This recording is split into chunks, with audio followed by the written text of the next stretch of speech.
Okay, right. Good morning, everyone, and welcome. This is a regular meeting of the Fire and Public Safety Commission, and Thursday, August 20th, 2026, and the time is 10 o'clock. I'm Gordon Gillis, Chair of the Commission, and I call this meeting to order. To begin, pursuant to the Sunshine Rule, we'll do a quick roll call. I'll ask each commissioner to please indicate your name, where you are, and whether anyone is present with you at your location. Starting with Commissioner Ball is on his way. He is delayed, so we'll move to Commissioner Dale Parson. Dale Parsons, and I am alone in my home office in Hāna. Thank you. Commissioner Montalvo. I'm Lionel Montalvo. I'm present here at Kahului Station. Commissioner Green. Aaron Green. I am here at my home in at Manili on Lānaʻi, and I'm alone. Thank you. Commissioner Pele is excused for today, and Commissioner Freebro. Daryl Paraboro, home alone in my office. Thank you. And Commissioner Gillis, and I am present at Station 10 in Kahului. And from the fire department, who do we have with us here today? Yeah, thank you, Chair. Yeah, Chief Fujioka here with also at Kahului with Chief Parker, Chief Otsubo, Chief Ed Lau from Ocean Safety, and Captain Jonah Romero also from Ocean Safety. And off camera we have Commission Secretary Rochelle Wakamatsu. Great, thank you. And do we have anyone online from Maui Emergency Management Agency?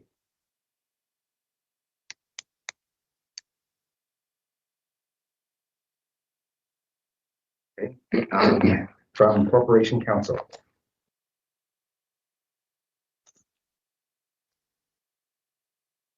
Hello, Chair. Deputy Nahulu Nokawa, attending from my office. Good morning. Thank you. All right, moving on to the next agenda item 3, which is approval of minutes. Before us are the minutes from the regular meeting of Thursday, July 16th. May I have a motion to approve those minutes? Motion to approve.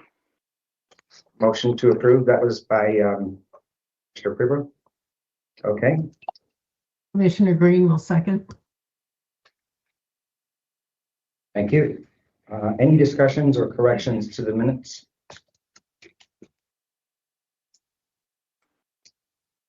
All right, hearing none.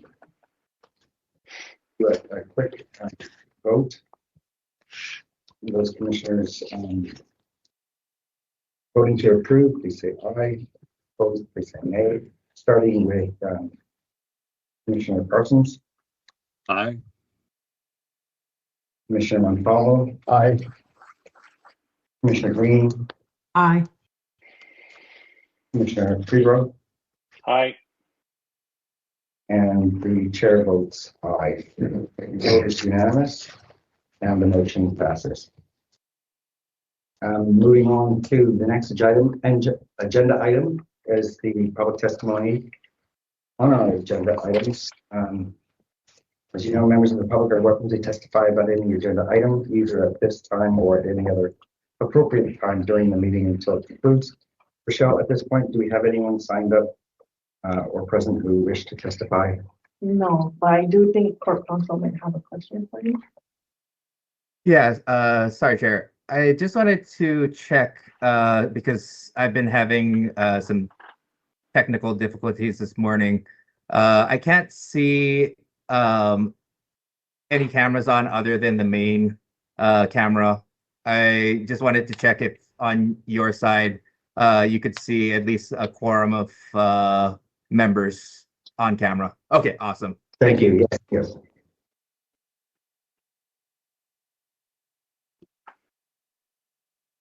Okay, so we still have no one on from MEMA, is that correct? No. Okay, so moving on to the next agenda item is fire department.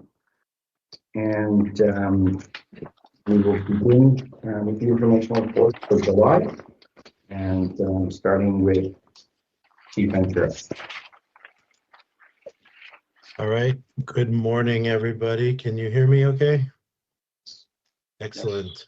I am in California this week, and I am alone in my hotel room right now reporting. I'll start my report by thanking you all for being here today, especially after the recent storms, and I'm sure everybody has work to do around their places. The parts of the agenda package that I'll cover today include the monthly update that we send out to our department. We had a few different projects move forward this month, which are great, and so we like to keep our department notified of these projects. So the Kanawha Towers went out to bid for replacement. The Kula Fire Station Apparatus Bay also went out to bid. We accomplished some training that Chief Parker will possibly go over in his report on some new devices, as well as we put in a new training prop on Molokaʻi, which was a good thing, because a lot of times our training is really specific to Maui Island, but we want to make sure our firefighters on Lānaʻi and Molokaʻi are also properly trained, as well as Hāna. So putting training props in these remote areas is a win for everybody. And then the second page of that report is the picture page. We had a great opportunity. Ho'omau Fire Academy hosted a bunch of firefighters, future firefighters, hopefully, out in Lahainaluna High School, and they worked with Ho'omau Fire Academy and some of our firefighters to kind of explore the fire service a bit, and got to talk to them. You're aware of the few apparatus blessings that we did, and we had a day, first ever Maui Aviation Day at Kahului Airport, to try to draw interest to our youth and our community in the aviation world. So since we're part of the aviation world with our helicopter, we attended so that we could provide the youth with a different avenue, not just a normal commercial pilot type of work, but also rescue work, helicopter work that might be associated with different things. And then today you'll get a great presentation from Captain Romero on the Junior Lifeguard Program, and that kind of closes out the pictures there. So I don't want to steal what he has to say. We all know that's an amazing program. And man, we would love to reach more kids, and we try to grow it every single year. So moving on to my few page report here, I wanted to highlight a few of the items. Meeting with the mayors in July, we had extensive contact with him regarding a variety of projects, community events, and so you'll see some of those on there. One of the projects that the mayor's office is starting is this Align HR project. You see there listed. And basically what it is it's an evaluation of our human resources department. And so we will be involved in providing input as to what the challenges are, what the hurdles are, how we think things could be better, along with every other department in the county. And a consultant will be working on this project for a couple of years, it sounds like, to do an evaluation of policies, a rewrite of policies, and a strategic plan for Department of Personnel Services. So that's a big project we'll be involved in. The mayor's office also asked us to make sure that the list of county properties is verified. So that county-owned property project was basically a humongous list of several hundred parcels was sent to all the departments, and we had to vet which ones the Maui Fire Department possesses and how we use them, and if the data on the spreadsheet was correct. So we were able to do that with them. Akakū Fire Station, I'll talk about it a few times in here. We met with the mayor, we met with council members to prep, we met with corporation council, because that approval has gone before county council at the HLU committee, or the Housing Land Use Committee. And there's been several hearings and lots of conversations about the property. And so we're trying to make sure that the land is clearly identify it as ours and that we can move forward with the project. So Corp Council has been a tremendous help in getting that done. We still are waiting for council to have another meeting, which we hope they vote at that point and support this. This was approved by the Planning Commission already, and the Planning Commission looked over our land entitlement requests that I've mentioned to you folks in the past in January, and now we're here at council for final approval. Some small housekeeping items. Chair Lee requested our honor guard for January's inauguration. And then both Vice Chair Sugimura and Councilmember County Rollins Fernandez, I've had little short meetings with them just to update them on projects in their districts.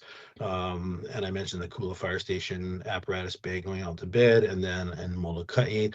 We didn't just host the Next Gen program here in Maui, but we also took it to Molokaʻi, and that was on her island a few weeks ago. So I wanted to let her know that we were there, as well as the construction of the Ualapui Fire Station, which is the east end of Molokaʻi, has begun. So those are interactions with our council members. Moving down, looking at the last couple of pages of interactions, the Red Cross is always a good partner. They've gone through kind of a rebuilding phase here. So it was important for us to meet with them to kind of set up our connection points and make sure we are all on the same page. We meet with our battalion chiefs monthly, as if the schedule allows us to, but the first Wednesday of every month. And this month in particular, we discussed that National Guard, when they came and did some good training with us a few months back, they were able to leave some additional fire resources on Maui. So we wanted to make sure that our battalion chiefs knew that they could fold those into our operations if we had some significant fires here on Maui. MEMA, we're always working with MEMA on a variety of things. Homeland Security grant program we apply for every year, and MEMA is the grant recipient for our county. So we work with them on application and getting that grant approved. Hawaii Tourism Authority, we've been working with them on several projects. A lot of it is targeted at safer visitor interactions in our coastline and oceans and such. And so the Tourism Authority wants to do some advertising at the airport. It also wants to do some kind of traffic control and human mitigation out in the bamboo forest, Kenai, and Hāna region. So we're meeting with them often to discuss, what the challenges are and what they can do to kind of mitigate some of those problems. And that last two things in my report, I mentioned the Ho'omau Fire Academy. I did a podcast, kind of post 2023 wildfires, on the 3-year anniversary. It was posted, and it's, just where we've been, what we've been through, and how we've advanced our department and our community post wildfire. So that concludes my part of the report. Please, any questions? Thank you, Chief. Do commissioners have any questions for Chief? Yes, I have a question, quick one. I was reading Honolulu Civil Beat today, and it was an interesting article that there were half of Hawaii schools that either have failing or unreliable fire alarms. And I don't know how that affects us. Is it, the whole state? Is it just one? I know the Department of Education is involved with this. Have they notified us of, are we doing anything? I mean, this is a question because I just saw it this morning. It's a fabulous question, and I'll start and then I'll let Chief Otsubo pick up what I missed here. But I'll go back a little bit. We do fire inspections at the schools with our Fire Prevention Bureau in Maui County. Inspections are done, and violations or failures are then brought forth to from our Prevention Bureau to the schools and the principals. Not always is action taken and things are repaired. And so that is why the State Fire Council, that is one reason why the State Fire Council pushed for the State Fire Marshal starting in 2021 to create this position, because that person can speak for the state buildings and state occupancies. So now that person's in place, and so we're hoping that this definitely gets better. But Chief Otsubo has been working on this for years and years, and we do annual inspections of the school. Chief, anything you want to add? I guess the history behind school inspections, I guess it started as we would go out and inspect those schools every year, and basically nothing was being done. So we met with the superintendents and we came up with a system where anything that doesn't cost money, we make sure that the schools are compliant. Anything that costs money is out of their control. It goes up to DAGs, and we provide the reports of what's not working. Thing is, we don't have jurisdiction over state facilities. So that's why the fire marshal is now in place. And those reports are also sent to the fire marshal. So she's working on a plan to prioritize what's needed to be done for schools. So that's where we're at now. So I don't know if she has a working plan yet, but it is on her plate. Thank you. Chair, if you don't mind. Please. So you might want to explain the difference between the alarms. If I understand it correctly, if it's still in place, the school alarms is just a local alarm. It depends on when it was built, what was required at the time. But any requirements at the time, they just need to maintain it. So we go in there making sure that whatever's in place is working. But the alarm itself doesn't go out. It doesn't make a call to 911. I'm not sure on when that rule changes, but whatever that time and that requirement was in place. Yeah, I'm not specifically on know what rule is tied to any schools right now. Just so for clarification, the when we talk about the local alarm, it's just the alarm within the school itself. So when the school is being used or occupied, fire alarm goes off, and of course all the schools have, fire drills, right? And that's one of the things that they look for is that when they last did a fire drill, and if there's nobody at the school and a fire alarm is activated, as Chief said, most of the older schools will not send out an alarm. So I hope that kind of clarifies what they do at the state level and the schools, the differences. Yeah, so I know Baldwin's works audibly. Because I get heard from my house every spring break or summer. It goes off at least once. yeah, they test it, it goes off, but it's just local. Yeah, it's just within the building itself. So Commissioner Gillis, I have a question. Is there any way you can sort of describe some of the deficiencies that aren't being addressed, and is it a public safety issue for our schools and our? I haven't seen the most recent report, but some deficiencies are sprinkler systems, fire alarms, Not maintained or inspected? Every school is different. Some might not be working. Some might have a discrepancy, missing signs. So it's I guess discrepancies are wide range of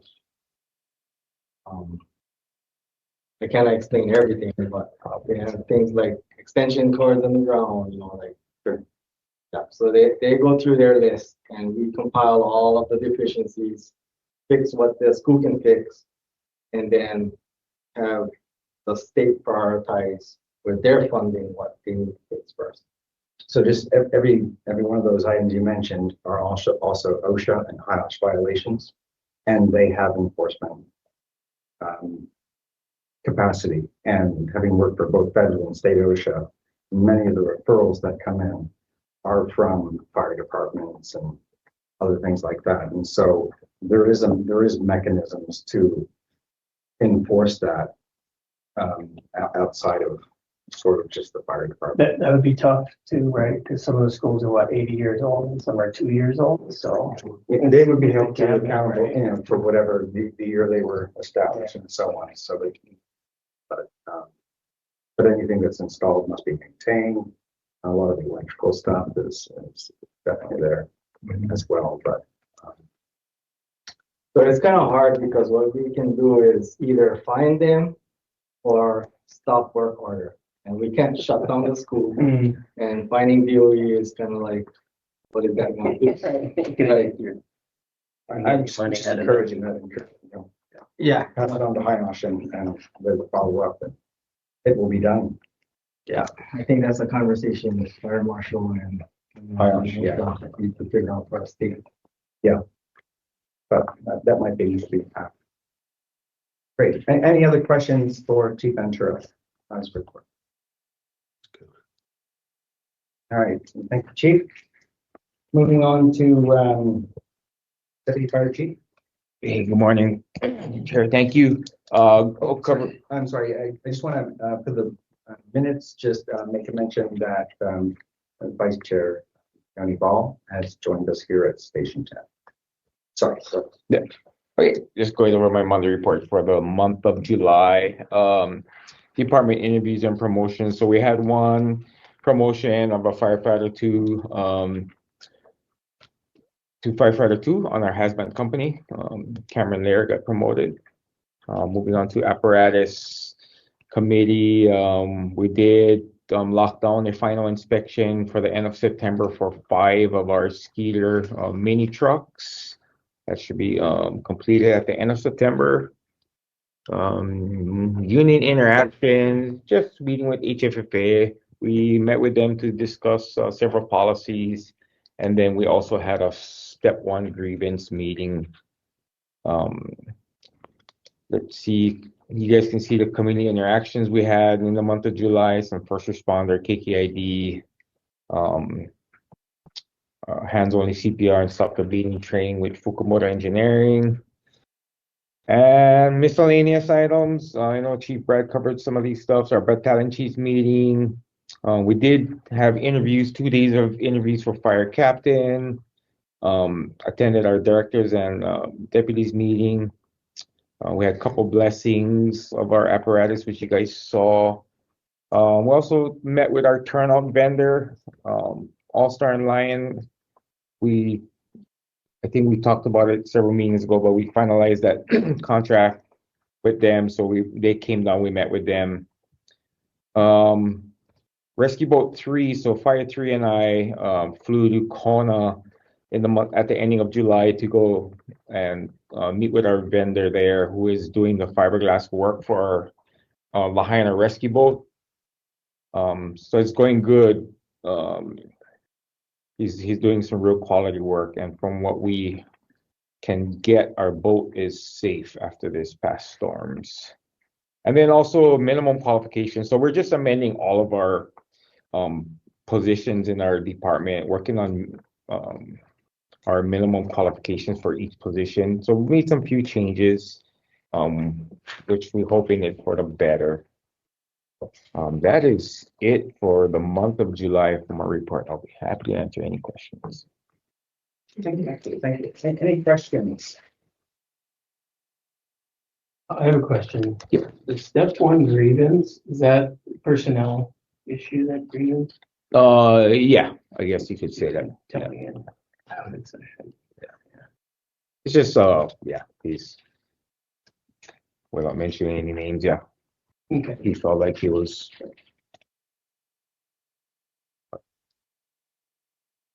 Any other questions for Chief Woodrow? The minis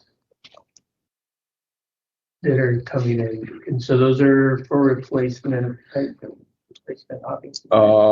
Actually, these are for non-replacements. These are all new minis. So Makaʻi Station will be getting a mini, Kihei Station will be getting a mini, and Wailea Station will be getting a mini. This also includes the Olowalu Fire Station mini, and that was donated through the Sarah Foundation and the Bezos Foundation. And then we have another one that was donated through the Sierra Foundation, which is going to be like a relief vehicle for us. So, And so those new ones, are they going to be upstaffing the stations for those, or are they no, just working with they just work with the minis. And then what we've been, like what we did for this last hurricane or tropical storm is the companies that have these minis, we upstaff those minis, and then we use them as like a separate entity.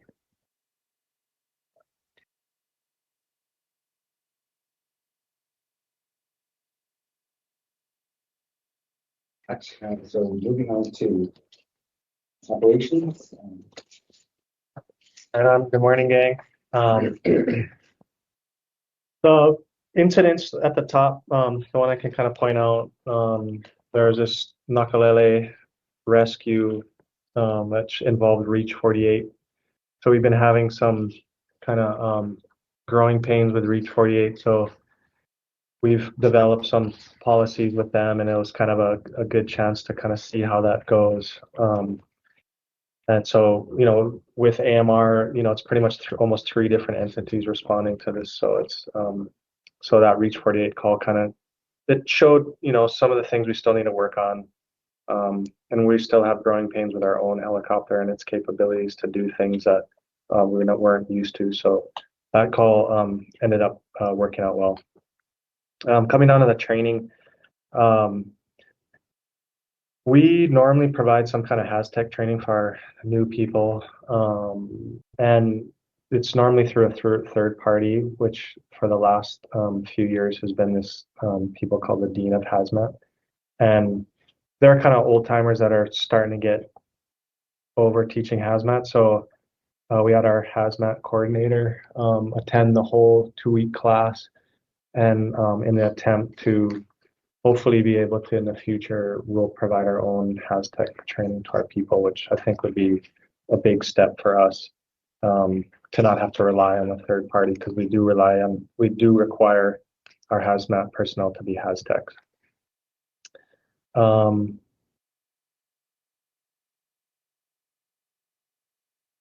Moving on down, Chief talked about the Next Gen program on Molokaʻi, and this 20-foot container he did talk about, we struggle with the off-island companies because we do a lot of training here at our training center that provides for a lot of stuff. We have our extrication stuff over here that we do at Hammerhead. So in the attempt to be able to provide them more realistic training on their own island without trying to bring them all over here, that 20-foot prop can do a lot of kind of fireground operation stuff, high angle stuff. So that's a big step for them for their training on Molokaʻi. Going along with some of the devices that Chief mentioned, the Lucas devices are like an automated CPR device. And kind of the intent was some of the more outlying stations, they'll end up doing CPR for a long time, sometimes waiting on a medic. And so fatigue can go in there, and the CPR might degrade. And then on another thing is, depending on when the medics do get there, a lot of times they'll take a firefighter with them to the hospital. And if they start having to do CPR in the rig, that puts them in a bad position. So to keep our firefighters safe, you can strap this thing on them, put them in the ambulance, and the firefighter doesn't have to be unbelted, can be seat belted in and can provide breaths or do whatever, but still be in a belted seat, and the patient still be getting quality CPR. So we got a bunch of those. I think right now, Fort Wailea, Napili, Lahaina, and Upcountry have one. And Rescue 10 has a smaller one that they can bring with them in the helicopter.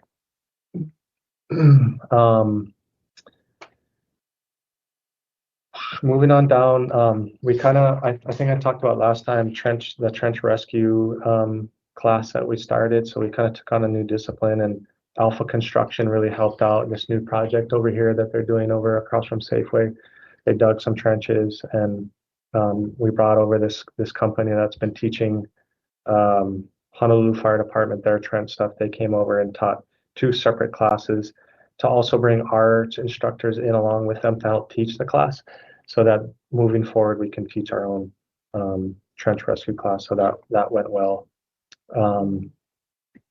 Moving on down for what I've been up to, we normally check in with Windward once a month or so, as much as often as we can. And since we had that kind of third party audit from a New Zealand company, we kind of went over their recommendations, and it was a good check in with them. Our training has really ramped up, so in alignment with the recommendations from Finney, the New Zealand guy, our training now is for the hoist operations is going to be something that's monthly for each company on rescue, and then each one is going to have a certain amount of hours, and then possibly at the end every year there'll possibly be a evaluation of the program.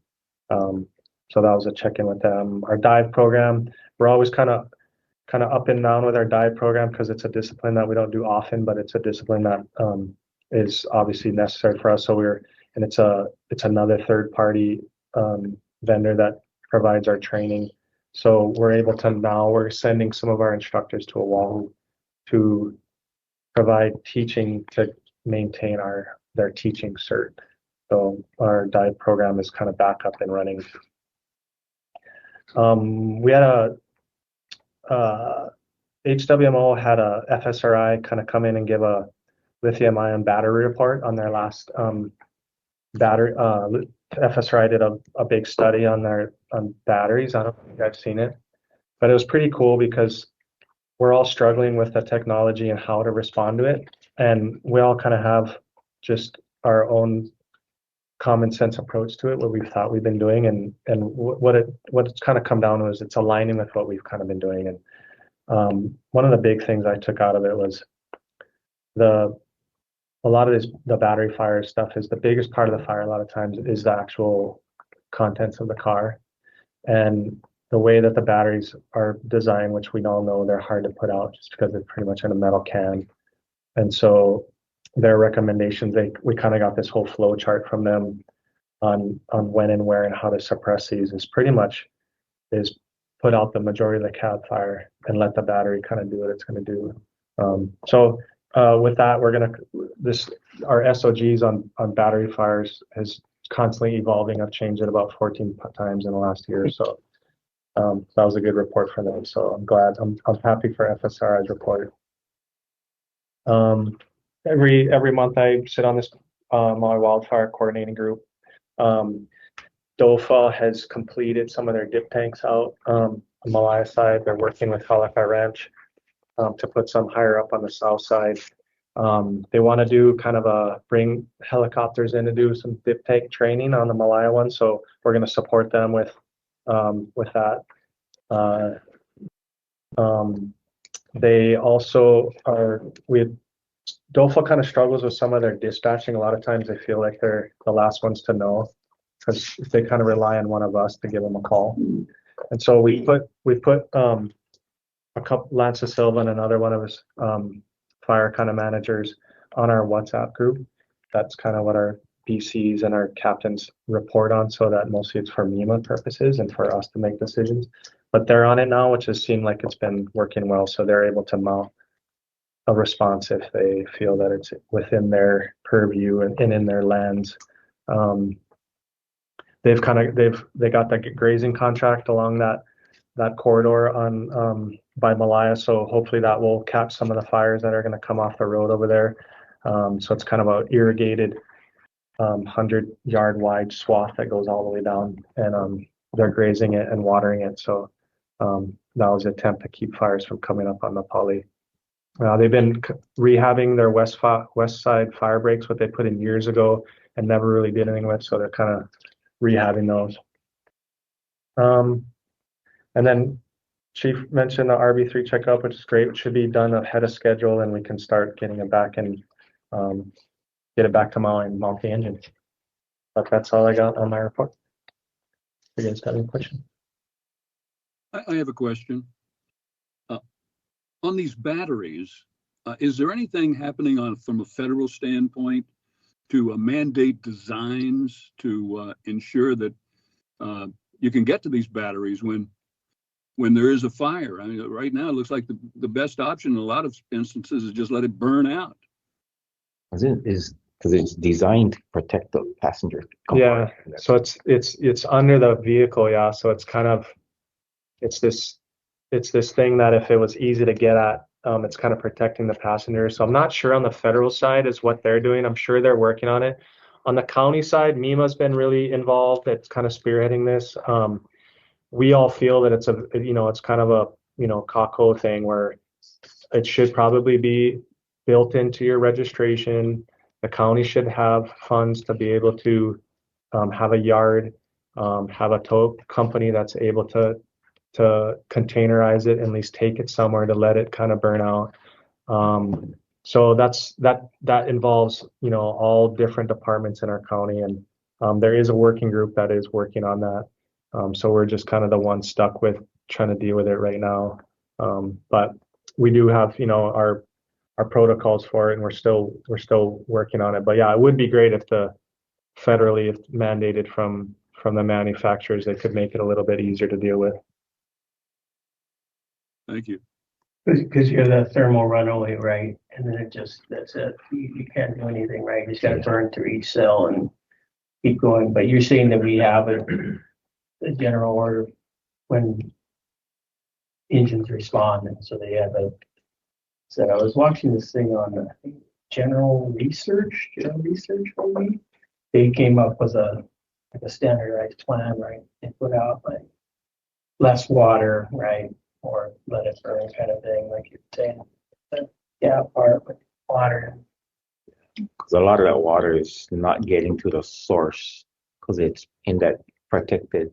Right, in the So you can't. The water is not actually just doing anything, nothing, right? Yeah, creating a environmental hazard instead, right?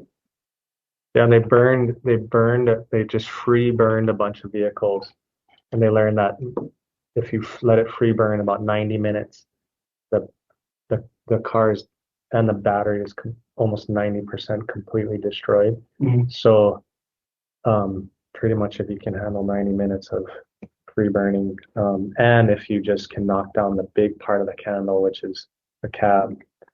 Now, when you bring it indoors, that's when we start kind of having problems like Mhm. parking structures in somebody's garage. The fire blanket came out, and the fire blanket has its own issues. A lot of our responders are super nervous about the contamination that are getting on their turnouts. So all of those things kind of come into play. Yeah, I saw that they after a car fire at some station, their turnouts are taken off, right? They're bagged and sent off for decon. So yeah. Our clean cab protocols that we have anyway are in line with that. So pretty much for us, like they fight the fire, they're gonna doff their stuff, they're gonna bag it, they're gonna come back to the station, they're gonna shower, and then we're gonna extract their turnouts. Now that comes down to this point of extracting the turnouts is how well are they extracted, and pretty much we're learning that no matter what, even if you send them away to get carbon CO2 cleanse, it's still only 96% clean. So pretty much FSRI's thing is you should treat your turnouts unless the day you get them, there's some kind of hazard thing. Right. So. What about those things smoke a lot too? Those major chemicals coming off that, right? So is there evacuation protocols and stuff? Yeah, so if it's going to impact the public, then definitely we're going to have to treat it more like a hazmat incident. Like if it happens at a strip mall or something, the winds, right, prevailing side or whatever. Yeah, it's ongoing. Yeah. Well, Is the issue mostly with automobiles, or do we have issues with home fires? With everything. So a lot of the actual problems they're learning is like scooter and like Chinese made devices that aren't that don't go through the protocols and testing that we have. And a lot of people like in the big cities will take their scooter inside their apartment or whatever and charge it. So yeah, pretty much anything with a battery is causing some issues.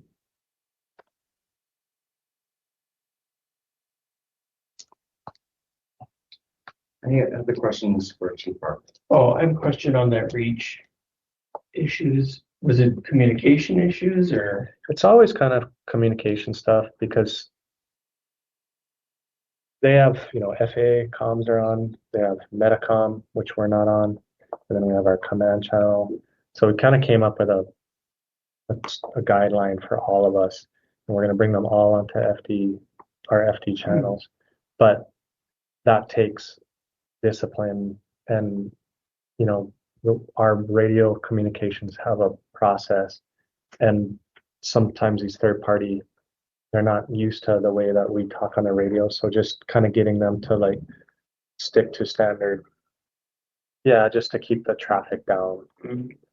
So, and we're all trying to get the patient the best care they can. It's just more like how to, and a lot of times that first incident commander is not necessarily a battalion chief. It's that first responder. So they're managing Air One, more than one fire company. And then now this third party helicopter coming in and trying to coordinate what everybody needs. And so having some radio discipline, and also we kind of came up with some staging protocols for the Reach 48 helicopter. If they can just let us know they're responding, we can kind of know that they're on their way, but not necessarily bring them to the scene right away.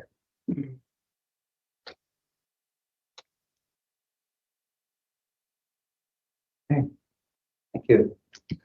Moving on to support services and Chief Otsubo. Okay, good morning. Starting with fire prevention. Highlights for our fuel break program. All the properties have been inspected except one on Molokaʻi, and that has been scheduled. Maui has 2 in violation, and Molokaʻi has 21. So 18 of those 21 are DHHL properties that we don't have jurisdiction to send those up to the fire marshal. Plan review stats, that's our numbers for July, a little bit about that. What I look at is the total, which says 67. We have 4 plan reviewers, and they're expected to do 30 plan reviews per month, which brings it to 120. That month, we had 2 plan reviewers out. One was out on vacation leave, and one was out on maternity leave. The other 2 also had blue card training, which is a week-long and a 40-hour pre-course that they had to complete. So that's explanation of why the numbers are low. Fire inspections. We have 8 inspectors and the same thing, 30, so that brings 240. Combination of on request and program is over that number, so they're doing their part. Fire investigation, we had 3, 2 structure, 1 vehicle, 2 was undetermined, and 1 was still under investigation at time of this report. Public education, look through those, I can answer any questions about that. Training, 7, 9, and 7/15. Cap Boss started training any inspector that's interested in doing plan reviews. So I think that's a good step in helping with the transition when we have promotions and people retire. People can just step in and start doing the job.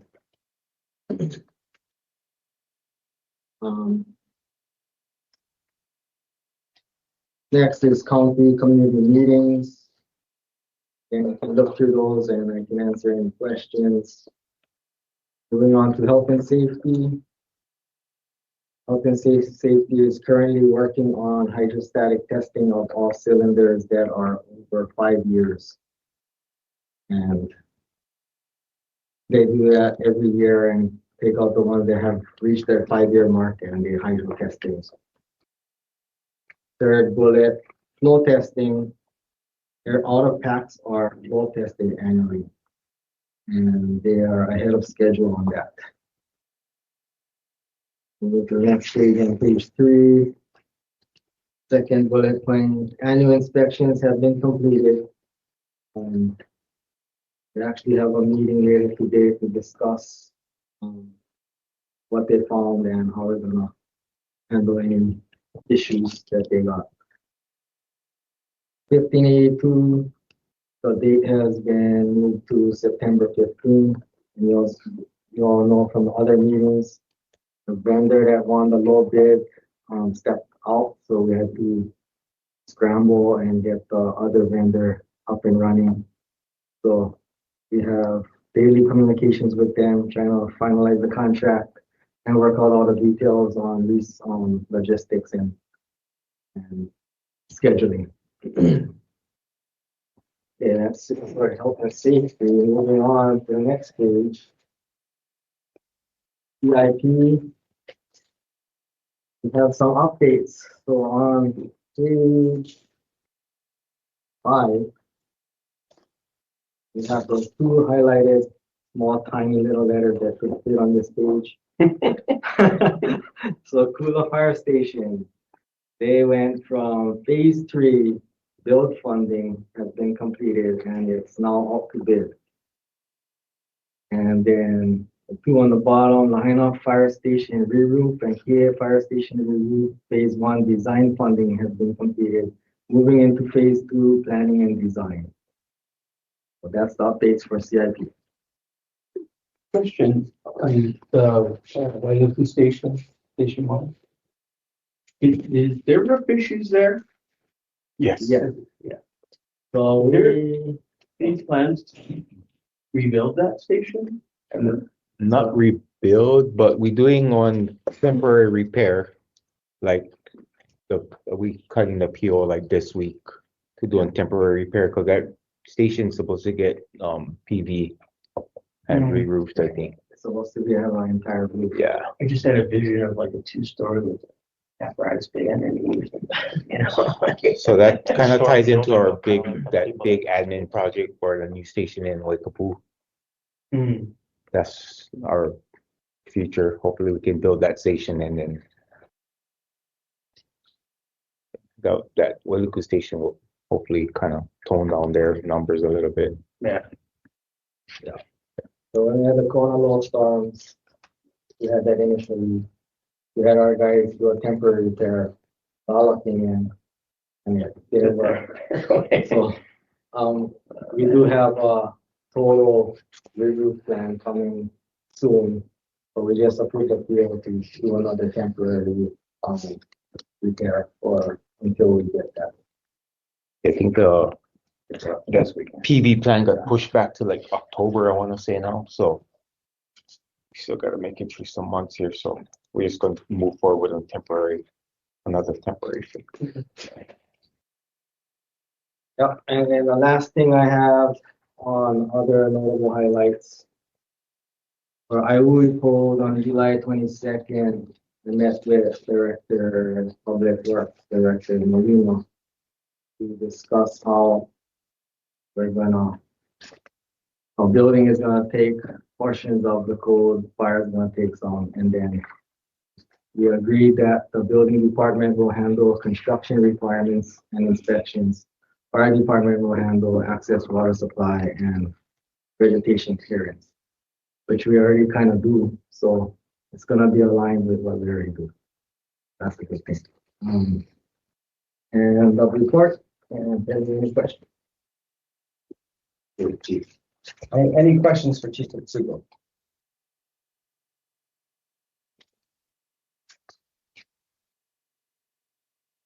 I have been around the training on the plan review for inspectors. I guess up in Boston then. Yeah. So with these other folks that are trained, how do you see them being integrated into that activity? Is that in addition to what they currently do? The plan right now is they will dedicate maybe a day a week for learning and starting to do reviews. When other lieutenants are out, they can TV into those positions and continue to do work. We want them to start learning because in our this fiscal year, we have 2 inspectors reallocating to lieutenants. But from inspection side needs help with managing because they increase their numbers. So when that happens, crew will slide onto the viewers, and by having them learn early, that transition will be. And with the fire inspectors, you have, is it 8 of them? Yes. Right? And so on the books anyway, and then 4 plan reviewers. Is there a way for plan reviewers and fire inspectors to be cross-trained and sort of back to each other's role when you have issues, particularly with the plan reviewers? It's kind of like different rank, so it's a different pay grade, so they have to pay up to that position. Yeah, going through plan reviews came from inspection, so they kind of know inspection, not the other way around. Yeah. The whole thing is we're trying to get the plan reviewers to just focus on plans, even when we get new people. Right now, we have no choice, and we have inspectors leave, so like 5 left the last time. There's no one to sign off COs. So the plan reviewers have to go into the field and help with inspection. We're trying to get it where lieutenants are now there. They can cover, while the plan reviewers can still stay with the plan. On the cylinders or the CBA, right? So do you do the hydrostatic testing in-house? Yes. No, No. we send them out. Well, they don't, but our guys are in charge of collecting the bottles and sending it to Maui Dream, Charlie. Okay, then they send them off. They do it. They do it here? They do it here. Just we Okay. source a company. And the flow tests are done in-house? Yep. Okay.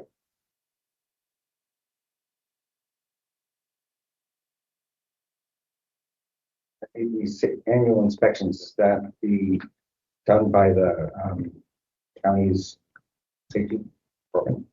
The annual inspection is done by our battalion chiefs, health and safety section, and our safety specialists, which we have a vacant right now. So health and safety has a person doing that role as well. Okay. Any other questions for Chief Otsubo? All right, thank you. Chief, Ocean Safety. All right, okay, so I have the ocean safety bureau report. Everything I'm gonna cover goes over for the month of July. This is a pretty short report. Usually on June, July, August, because we have a lot of our ocean safety officers helping out with the Junior Lifeguard programs, we tend to have a lot of important trainings during these months, and we focus on the keikis. The meetings, you can see the second bullet point, that was our quarterly OS Chiefs meeting. So we try to figure out a set date. Everyone's schedule is so different that our quarterly meeting for the Ocean Safety Chief we just take it month by month when everyone's available. Our community events interactions, we have Captain Romero that's going to speak about the Junior Lifeguard Maui Challenge State Championship. So I don't want to say too much about that, but it was a successful program. And under the trainings, Captain Romero also he oversees all of our incumbent training, all these training that gets assigned to our personnel to make sure that everyone meets the MQs and are up to par. He's our guy that oversees that. If you have any questions with that, you can let me know. Next page is our comprehensive monthly report. Again, this is the incident breakdown, as the next pages, as usual, is more of a better breakdown of what went on, the incidents. If we go over to the beach attendance, we can see that there is a slight increase this month compared to last. Same with the ocean rescues deal. And again, the rest of the pages, it all covers the stats. So if you have questions with that, any single one, you can let me know, but I want to definitely hit second to the last page about the drownings, guarded and unguarded. So if you look at the stats for this year, we kind of high. It's really high actually to me. We're up at 13, and I believe this past weekend there was one more, so we're 14 for this year. They're all at non-guarded beaches though, but 14 is still high for Maui. We still need to figure out ways how we can educate people to bring the numbers down. Last page, wildlife. There's only 3 incidents, nothing to do with sharks. So, and below that, what I wanted to talk about was last meeting was Commissioner Green's. She mentioned about since the wildfire, if the attendance increase, and so those numbers are the attendance that I could get off from 2024 till current. So it's hard to say if there was a drop of cost. Of course, there was a drop at the locals because since the wildfires let up during right after it stopped, and then you can see the increase in red right there. So there's, according to the stats, there is an increase coming back if there was a decrease after. But the way it looks, it's going up and up and up. But I just wanted to run those stats for her since she requested that last meeting.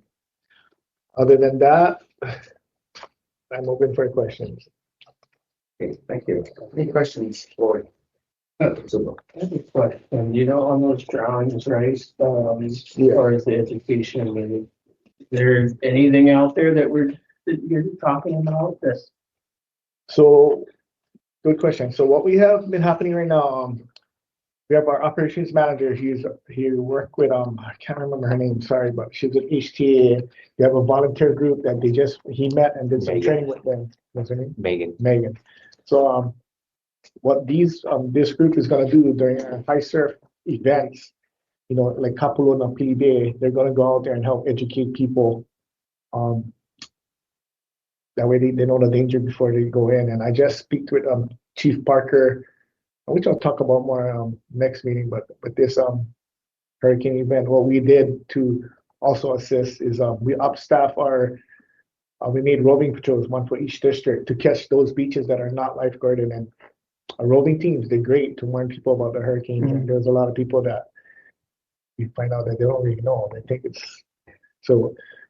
During high surf events, I just talked with Chief Parker about upstaffing, callbacks for those days to catch those other beaches too, in other ways to minimize these drownings. Because though we have work with other groups, I think we got to take action. So that's my job. I wanted to take action already, and by putting roving, getting approval for roving units during those times. So sending our guys out there, getting the right message to the people, educate them. We can stop people that are unsure of going in and hopefully minimize one of these, because we got to get it down. But yeah, it's the unguarded beaches that are issues. Like if they don't know, they'll go. Right. Chair, can I ask a question or add something to this conversation? Go ahead. Yes. Thanks. Yesterday we just had a incident at Kahului Harbor, unguarded beach, right? And it was a diver, and I believe what I was tracking was that this person was found unresponsive and deceased. I need to dig a little bit deeper with the other agencies, including the hospital. Is that being categorized as a drowning, or is somebody determining if there was a heart attack that led to them going unconscious? Because that's completely different, right? Our divers aren't generally drowning, but they get into trouble that might lead to, a heart attack, which might then lead to them being deceased. So, our beaches where our lifeguards are, amazing job. Prevention is huge. People are safe. But a lot of these anomalies outside of us, we don't really know what happened before they got into trouble. Mm-hmm. Do we know what percentage of those drownings are folks visiting Maui or are residents? So, past several months, this question has been asked to me by DOH, also data collection throughout Hawaii. So I work with Captain Sites, who oversees our Watchtower program, and now we added demographics to it. So they should be capturing all the data we're whether it's visitors or non-visitors for our beaches. So outside of our beaches, the DOH would be the best contact to find out. They track all that as far as where they're from, residents and visitors. But majority for ours is visitors. Yeah, so even for us, we used to track. We would track it, but now, like, even if they went to this unresponsive person, they're not gonna know, and the patient's gonna end up at the hospital, and that information from our fire side, we don't even have. So I couldn't do it. Because of HIPAA. No, just that we're working the patient, we don't know if, yeah. I think knowing that would be sort of critical in determining what approach is best. My suspicion is vast majority is tourists too, but to be able to quantify it somehow. The majority for our rescues and incidents, majority from Maui is tourists for sure. Sure. Yeah, for this good one. Yeah. So by extension, if they sort of just use that to guide.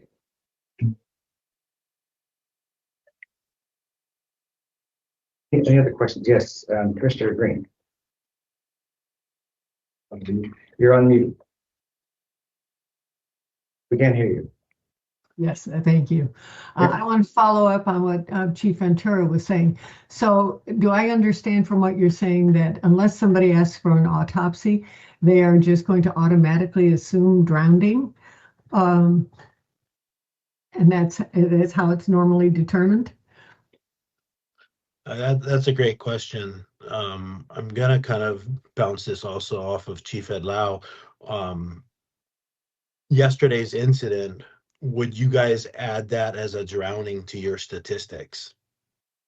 To answer that question, this topic has come up, especially with a DIPAC meeting a long time ago. So because it was in the water, regardless if it was a medical or not, it's still considered a drowning because it was submergent or immersion in a liquid, unless the DOH or determines that different. But because it was the water, yes. And even if they don't die. So drowning can be fatal or non-fatal. So they still consider it drowning, whether it's fatal or fatal, because of immersion or submersion in a liquid. So a lot of the stats too that they compose can be either or. I believe if you wanted more of a specific drowning, it would be the DOH, but they have a change right now. Before it was Dr. Dan Galanis that kept really good stats, and I don't know, I'm not sure. I know he moved on, so I'm not sure who took his place right now. So we're kind of in limbo right now without good information from the DOH. I've been working with recently with Tessa from the DOH. She's looking at ways to help us, ocean safety throughout Hawaii, to minimize drowning. So with her and with those connections, hopefully we can get our stats back up. But we've been not too current with stats from them since he moved on.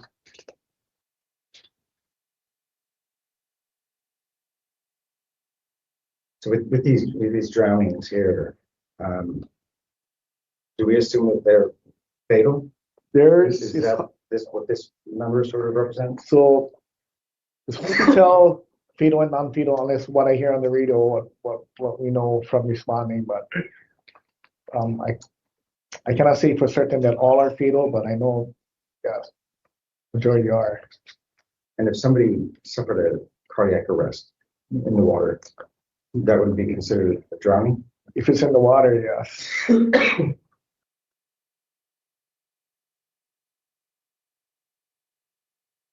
hard to work with the ambiguity of data there. I wanted on the blowhole. Did we get it back? Mr. Green.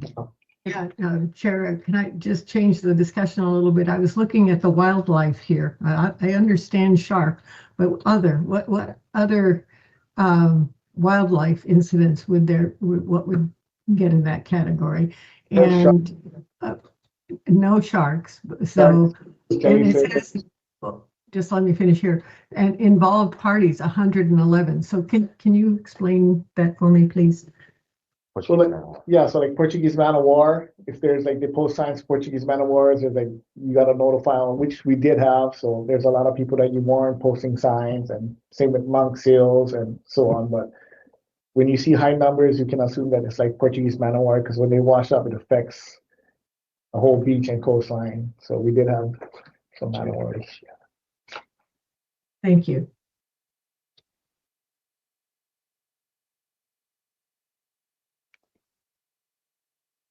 Right. Any other questions for Chief Ed Lau?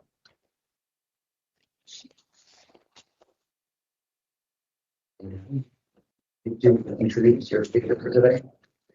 Okay, so right now we have Captain Jonah Romero. He's gonna be doing a little PowerPoint slides of our Junior Lifeguard Program. So I'm not gonna take very too much, and I'll let Captain Romero go over his slides with you guys.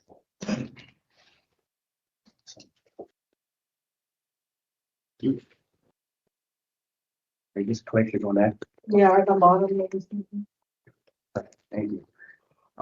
First of all, thank you everyone for allowing me the opportunity to speak on this Junior Life 2026 Junior Lifeguard Program. So we'll jump right into it. Program overview.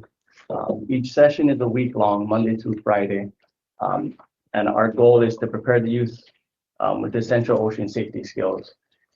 The first week we go out to Hāna, Molokaʻi, and Lānaʻi to serve those communities that are a little bit rural. And then we have an additional 6 weeks here on Maui on the north, south, and west facing shores.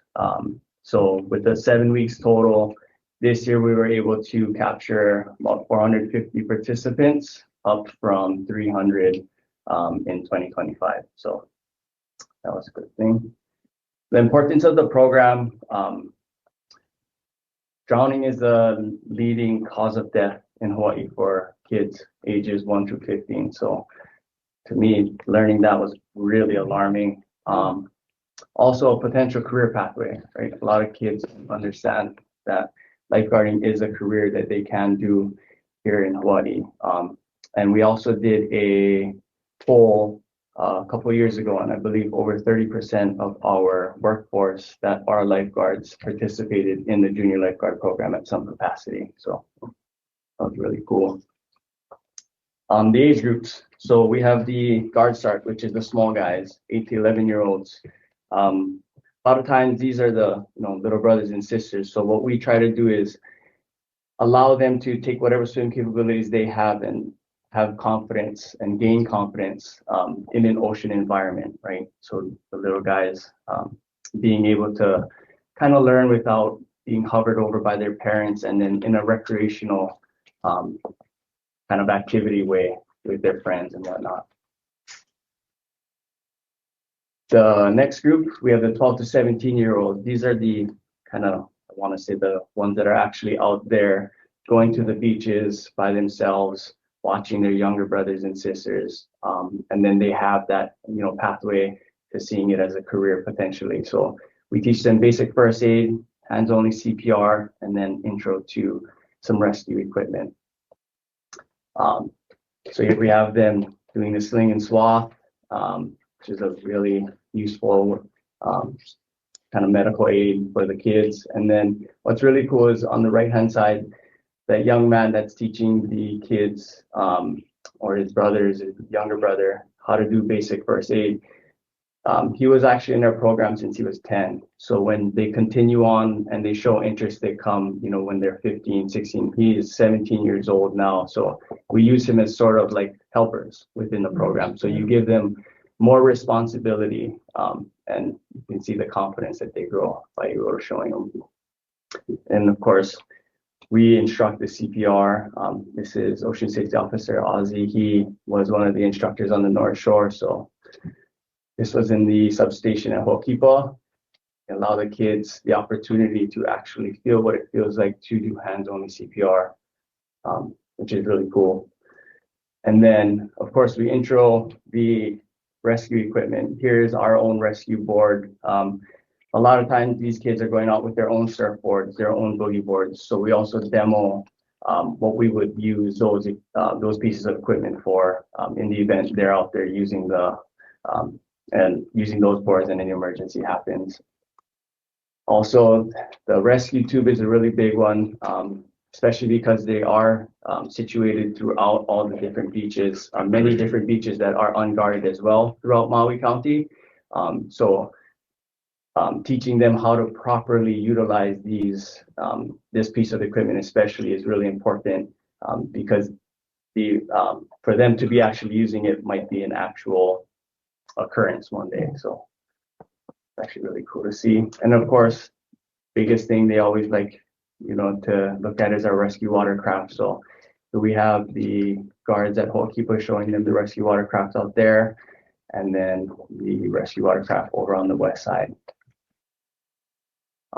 This year on Hāna and Molokaʻi, we were able to add a piece of community service and cultural piece. We are at the fish pond over in Hāna, explaining the importance, the connection between, the land, the ocean, and how everything is connected, and how safety plays an important part in that as well.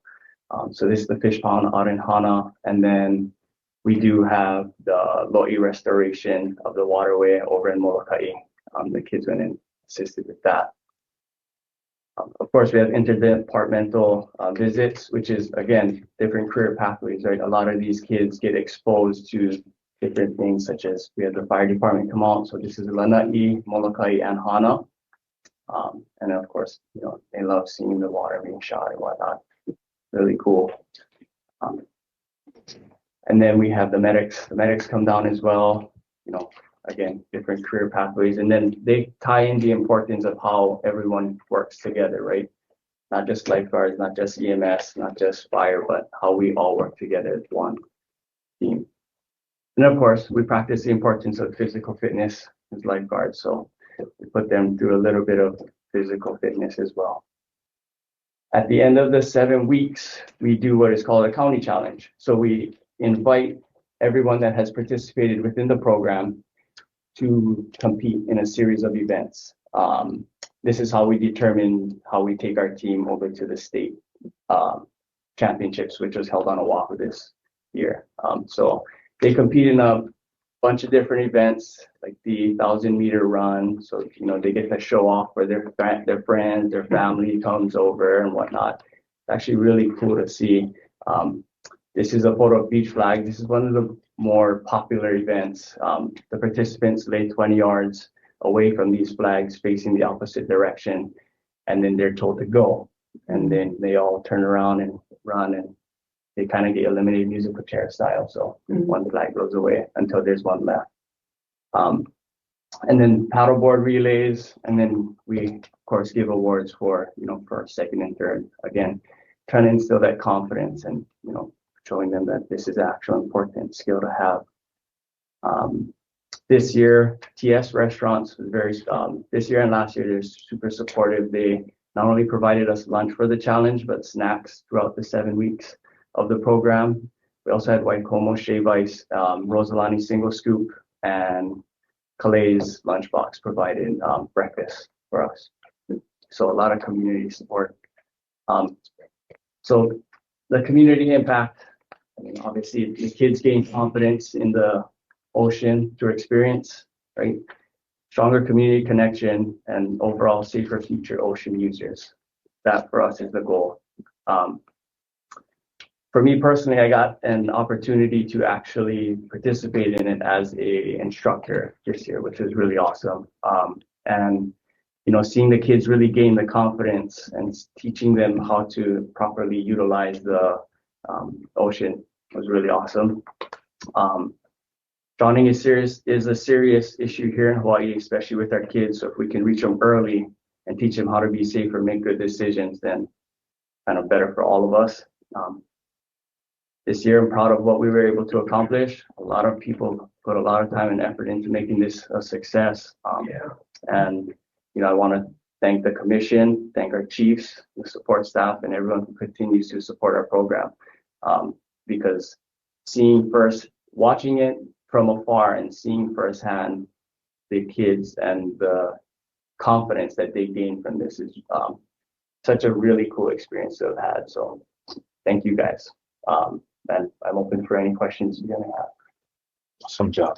Great program. Great program. Yeah, I like that community and culture, community service and culture. Very much. Yeah, and we also, in our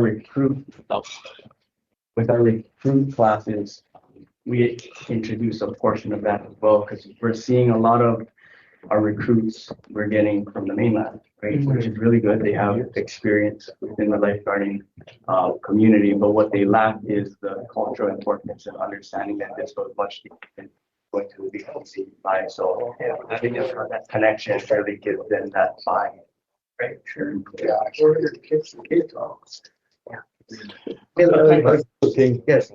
Commissioner Yeah, I have a Pedro. question. I have a question for Chief Edlow. It's great. It's wonderful to hear this. My question, just I don't know if you have it. Are there any metrics that come out of the program that any of these keiki or young people come and either join the MFD, Ocean Safety, EMS? Is there anything that tracks them all the way through, or has that not been like taken a look at? I mean, just to see how, so you went from 300 to 450. And then a lot of these are the 17 and 18-year-olds who are just getting through the senior part of it. And you had the one young man, helping out, which is great. Do you have any kind of way to judge who participated and now who is actually in the personnel of either three of those departments? We don't keep track of that, but just from who joins, who comes ocean safety officers, we know them from being junior lifeguards, but we don't really track where they go. So, but yeah, we don't track that. But there's a lot that, like Captain Romero said, about over 30% came from that program. And then again, we do lose some of that to fire, but we're glad that they're still in the public safety. Any public safety is a benefit to the community from us. So as Captain Romero said, even introducing them into this program and exposing them to the other agencies, regardless if they come ocean safety, fire, police, it's still a plus for the community. They're still in public safety, and we want to keep them there in public safety because it's a lot better than doing construction. Yeah. Well, yeah, I guess that would be my question is that, yes, regardless of just ocean safety, since the lifeguard program is under that purview, it'd just be interesting to see, how many of them really take to, and do we then focus more of the effort with Chief Ventura, Otsubo, or Fujioka to say, hey, let's get a little bit more involved with that program to say, hey, instead of just doing the one shot deal, say, hey, you can do this, or EMS or whatever service there is. I just think it'd be a great idea to keep their interest level, attached, so they don't have to go away. They don't have to move off island. Yeah. Commissioner Gillis had a question. So in the program, do they learn about the statistics on Maui and that most of our drownings are on unguarded beaches? And if not, could we tell them? And do you teach non-contact rescue for that population? So it depends. I mean, like, in other words, you talk about, how do, like if you're on the beach yourself, whether you're on an unguarded beach or something like this, and you see somebody in distress. Yeah. So, so I'm assuming it's non-contact response, right? So always keeping something in between. But I'm wondering if they have an awareness of our reality that we have these issues on unguarded beaches, and if that would make a difference.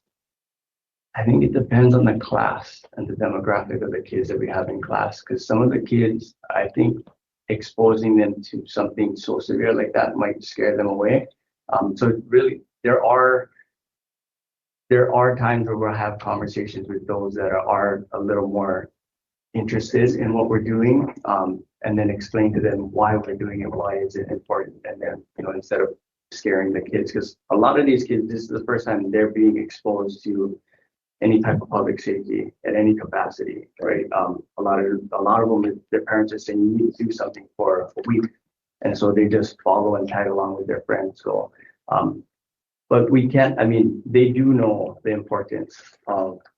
We definitely stress that importance of why we're doing this, and a lot of these kids have unfortunately have experienced and seen the drowning, you know, and because on social media now, everyone can see it, right? So now the kids are like, hey, so and so, we saw the drowning here, we saw the drowning there. So, but that is a really good point, and that is something we could probably add into the curriculum to just emphasize that, hey, this is something really important. I think the community at large probably doesn't know, you know, of the situation of unguarded beaches and drownings that we have. And I think just somehow raising that awareness without scaring off tourists from now. So I want to mention the increase from 2025 to 2026, you know, significant increase. Can you talk about why you think that is? Is it there were more sessions offered, an increased capacity per class size? Did you have a wait list? Was anybody turned away? Could you do more? So that was it. We could. The reason we were able to add the increase in actually participation was because we added a second instructor at every single session. So we went from, I believe, like 15 to 20 kids to upwards of 30, 32, depending. In some sessions, we were able to get more personnel and able to come in support. So we were able to add in a little bit more kids. You know, it's 450 is what we could take. We had upwards of 600 applicants. So yeah, we are definitely in the process of trying to make it a more robust program. A lot of the issues that we run into there is the educational and educating whoever the instructor is going to be on the curriculum and ensuring that the curriculum is consistent throughout the entire island, so that way everyone's kind of getting fed the same information. So with this program, right, that's why myself and my other training lieutenant went out and we trained a couple other instructors. So hopefully next year,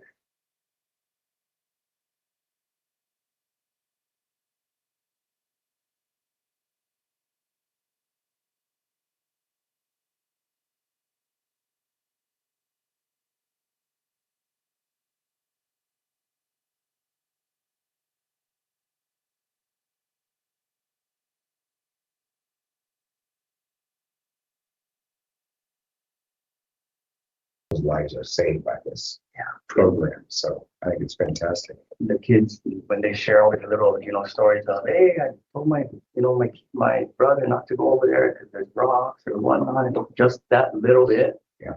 Huge. It's great. Any other questions for Captain Lemire? Thank you. Thank you so much. That was great. Awesome. Thank you. Okay. So next item on the agenda is the fire chief annual evaluation, and covering fiscal year 2026 from July 2025 through June of 2026. And so the draft consolidated evaluation was forwarded to each of the commissioners in advance of this meeting, along with an email explaining how we would take it up today. And as I said in that email, I asked that no amendments be offered from the floor. This is a personal matter, and any deliberation on the substance of the evaluation belongs in executive session. So to the commissioners, I have a single question for the commission. Having reviewed the draft, is the commission prepared to vote on the evaluation as drafted, or does any member wish to discuss it further?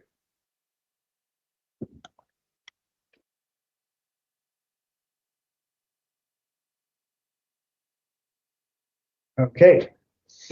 Hearing that the commission is prepared to proceed, I will entertain a motion to adopt the fiscal year 2026 evaluation of Fire Chief Brad Ventura as drafted, and to transmit it in writing to the mayor and county council. I'll make the motion. Motion Second. made by Commissioner Montalvo and seconded by Vice Chair County Ball. I will just do a roll call vote. Those in favor say aye. Those nay and starting with Vice Chair Kearney Ball. Aye. Commissioner Parsons. Aye. Commissioner Green. Aye. Commissioner Pedro. Aye. And the chair votes aye. The vote is unanimous and the motion passes. Thank you, everyone. For the purpose of transparency in the Sunshine Law, the evaluation will be included in next month's packet. It will be the version that was placed before you with the addition of signatures and letterhead, but it will be exactly the same. Okay, so before we go on to the final item on our agenda, which is adjournment, I just do want to take a moment to to Chief Ventura, to you and Deputy Chief Fujioka, Chief Parker, Chief Otsubo, Chief Edlau, and every member of the department, and Rochelle. Thank you for all your support. This report receives these monthly updates, and they're consistent and honest, and it really reflects a standard set from the top. So we thank you for all that you do to prepare for these meetings and keep us abreast of what's going on in your various areas of responsibility. I want to also acknowledge Ocean Safety Bureau for logging 45 rescues and nearly 7,000 preventive actions in the month of July alone.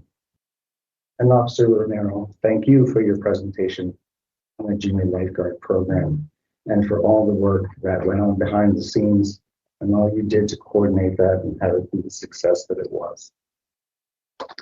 And for commissioners, I want to also thank you for your preparation and for your time, particularly this month, and reading the fiscal year 2026 evaluation of Chief Ventura, and in advance and coming ready to take it up. That preparation is what allows the commission to do its work properly, and I thank you all for your valuable input. The last item on our agenda is adjournment. Just a second, Chair. Yes. Can I just ask a quick question? In our last meeting, Tanner gave some handouts, and many of us were not able to get those handouts. And it was said that these were going to be presented at the next meeting because for the sunshine laws, it had to be on the agenda. It is not on the agenda. And so I'm wondering, are we going to move that forward for perhaps the next meeting? So I've been in contact with Corporation Counsel and Chief Ventura about the commission's role in all of this, and if there's any further action that needs to be taken. And so I'm taking their advice, and I will provide an update to commissioners in the next meeting packet. And based on that update, if there's anything that needs to be discussed, get put on the agenda at that time. Thank you. All right. I'd like to entertain now a motion to adjourn our meeting. So moved. I make a motion, we adjourn. Okay, let's say, all right, Mr. Parsons, move to adjourn, and Mr. Chair Ball has seconded that motion. Thank you, everyone. This meeting is adjourned. Have a wonderful day. Thank you. Aloha.